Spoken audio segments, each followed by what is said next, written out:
Hello, ചപ്പാത്തി ഉണ്ടാക്കുമ്പോൾ കേൾക്കുന്ന ഒരു ഡയലോഗാണ്, അയ്യേ ഇന്ന് ചപ്പാത്തിയാണോ, ഇനിയിപ്പോൾ അത് ബാക്കി വന്നിട്ട് നാളെയും കൂടെ കൊടുത്താലോ, ഇന്നും ചപ്പാത്തിയാണോ എന്നായിരിക്കും അല്ലേ. അപ്പോൾ ആ ഒരു ഡയലോഗ് മാറ്റിയെടുക്കാൻ വേണ്ടിയിട്ട് നമുക്ക് എന്ത് ചെയ്യാം, ഇതിൻ്റെ രൂപം മാറ്റിക്കളയാം. എങ്ങനെയാണെന്ന് കാണിച്ചു തരാം. ആദ്യം നമുക്ക് ചപ്പാത്തി ഇങ്ങനെ ചെറുതായിട്ട് കട്ട് ചെയ്തെടുക്കണം. ഒരു 2-3 ചപ്പാത്തിയൊക്കെ ഒന്നിച്ചെടുത്തിട്ട് തന്നെ നമുക്ക് കട്ട് ചെയ്തെടുക്കാം കേട്ടോ. പ്രത്യേകം ശ്രദ്ധിക്കണം, ഇതുപോലെ നല്ല തിന്നായിട്ട് വേണം കട്ട് ചെയ്തെടുക്കാൻ വേണ്ടിയിട്ട്. ഞാനിവിടെ ഒരുവിധം എല്ലാ ചപ്പാത്തിയും കൂടെ ഒന്ന് കട്ട് ചെയ്ത് കൊണ്ടുവന്നിട്ടുണ്ട്. ഇനി നമുക്ക് അടുത്ത പണി എന്താ വെച്ച് കഴിഞ്ഞാൽ, ഇതിന് ചെറിയൊരു മസാല കൂടി ഉണ്ടാക്കിയെടുക്കണം. അതിന് വേണ്ടിയിട്ടൊരു ചെറിയ ഉള്ളി ആയതുകൊണ്ട് തന്നെ 3 എണ്ണമാണ് ഞാൻ എടുത്തിട്ടുള്ളത്. പിന്നെ കുറച്ച് ഗാർലിക് കൊടുത്തിട്ടുണ്ട്. ഇത് നല്ലപോലെ ചെറുതായിട്ട് തന്നെ ചോപ്പ് ചെയ്തെടുക്കുക. ഇനിയിപ്പോൾ നമ്മൾ ഈ ഒരു മസാല വീക്കെൻഡിലൊക്കെ ഉണ്ടാക്കി വെക്കുകയാണെങ്കിൽ വീക്ക് ഡേയ്സിൽ നമുക്ക് ഈസി ആയിട്ട് തന്നെ ഉണ്ടാക്കാവുന്നതേ ഉള്ളൂ.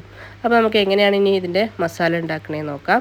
അതിന് വേണ്ടിയിട്ടൊരു പാൻ അടുപ്പിൽ വെച്ചിട്ട് കുറച്ച് ഓയിൽ ഒഴിക്കുക.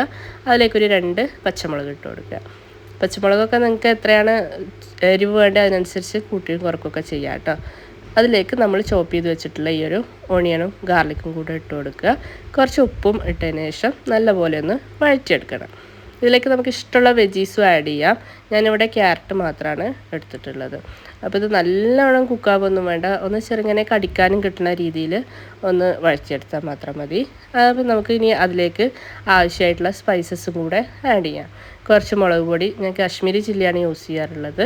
പിന്നെ കുറച്ച് മഞ്ഞൾപ്പൊടിയും, അതുപോലെ ഗരം മസാലയോ ചിക്കൻ മസാലയോ മീറ്റ് മസാലയോ ഏത് മസാലയാണ് നിങ്ങളുടെ കയ്യിൽ ഉണ്ടെങ്കിൽ ആ ഒരു ഫ്ലേവറിന് വേണ്ടിയിട്ട് അതും കൂടെ ആഡ് ചെയ്യാം. ഞാനിവിടെ മീറ്റ് മസാലയാണെന്ന് എടുത്തിട്ടുള്ളത്. ഇനി എന്ത് ചെയ്യണം, നമുക്ക് നല്ലപോലെ ആ ഒരു റോ ടേസ്റ്റ് മാറണ വരെ ഒന്ന് വഴറ്റിയെടുക്കണം. അതിനുശേഷം നമുക്കിതിലേക്ക് കുറച്ച് ടൊമാറ്റോ കെച്ചപ്പാണ് ആഡ് ചെയ്യാനുള്ളത്. അപ്പോൾ ഞാനിവിടെ ടൊമാറ്റോ കെച്ചപ്പ് എടുത്തിട്ടുണ്ട്, അതും ഒന്ന് ആഡ് ചെയ്ത് കൊടുത്തിട്ടുണ്ട്. ഇനി നല്ലപോലെ വീണ്ടും ഒന്ന് വഴറ്റിയെടുക്കുക എന്നുള്ളതാണ് അടുത്ത ടാസ്ക്. അപ്പോൾ നമ്മുടെ മസാല ഇവിടെ റെഡി ആയിട്ടുണ്ട്. ഇനി നമ്മൾ എന്ത് ചെയ്യണം, ആ കട്ട് ചെയ്ത് വെച്ചിട്ടുള്ള ചപ്പാത്തി മുഴുവനും ഇതിലേക്ക് ഇട്ട് കൊടുത്തിട്ട് ആ മസാല ഫുള്ള് ആ ചപ്പാത്തിയിലെല്ലാം പിടിക്കുന്ന രീതിയിൽ നല്ലപോലെ ഒന്ന് വഴറ്റിയെടുക്കുകയാണ് വേണ്ടത്. അങ്ങനെ ഞാനിപ്പോൾ ഇത് വഴറ്റിയെടുത്തിട്ടുണ്ട്. ഇതെല്ലാ ഭാഗത്തും പിടിച്ചിട്ടുണ്ട്. ആ ഒരു ചപ്പാത്തി മസാലയൊക്കെ ആയിട്ട് മിക്സ് ആയിട്ടുണ്ട്. ഇനി കുറച്ച് മല്ലിയിലയും കൂടെ നല്ലൊരു ഫ്ലേവറിന് വേണ്ടിയിട്ട് ഇട്ട് കൊടുക്കാം. ഇതിങ്ങനെയും സെർവ് ചെയ്യാം, അതല്ല എഗ് ചിക്കിയിട്ടോ അല്ലെങ്കിൽ കുറച്ച് ചിക്കനോ ബീഫോ അങ്ങനെ എന്തെങ്കിലുമൊക്കെ ആഡ് ചെയ്ത് കഴിഞ്ഞാൽ കുറച്ചുകൂടെ ടേസ്റ്റിയാണ്. അപ്പോൾ ഞാനിവിടെ കുറച്ച് ചിക്കൻ ബ്രസ്റ്റാണ് എടുത്തിട്ട് ഫ്രൈ ആക്കിയിട്ടുള്ളത്.